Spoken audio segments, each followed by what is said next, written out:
আমরা যখন ছোট ছিলাম পড়াশোনাটা আমাদের কাছে একটা বিশাল আনন্দের ব্যাপার ছিল। ব্লক সেটে নাম্বারস, ছড়া একা বর্ণমালা, পড়াশোনার পুরো ব্যাপারটাই ছিল মজার। কিন্তু হঠাৎ করে না জানি কোন ফাঁকে আমরা এসে পৌঁছলাম বোর্ড ভর্তি অর্থহীন আঁকিবুকির এক জগতে।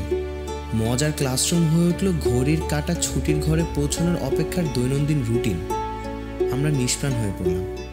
দুর্বোধ্য এই কারাগার থেকে ছিটকে বেরোতে না পেরে দীর্ঘশ্বাস ফেলে আমরা জানালার বাইরে তাকালাম। দেখলাম ডক্টরদের মহানুভবতা, নভোচারীদের মহাকাশ বিচরণ, অর্থনীতিবিদদের বিশ্বজয়।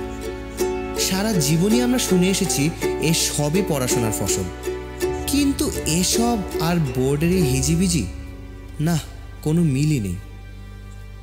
জানি তুমি অনেক চাপে থাকো, পরীক্ষা, রেজাল্ট, বকুনি, সমাজ, গ্রামার, অ্যালজেব্রা, জ্যামিতি। কিন্তু এমন কি হতে পারে না আমাদের পুরো অ্যাপ্রোচটাই ভুল? হয়তো অকারণেই আমরা পড়াশোনাকে করে তুলছি প্রয়োজনের চাইতেও বেশি কঠিন। এমন কি হতে পারে পড়াশোনার জিনিসটা আসলে ঠেকে শেখার নয়, দেখেই শেখার? তাই এখন সময় এসেছে নতুন করে দেখার, নতুন করে শেখার।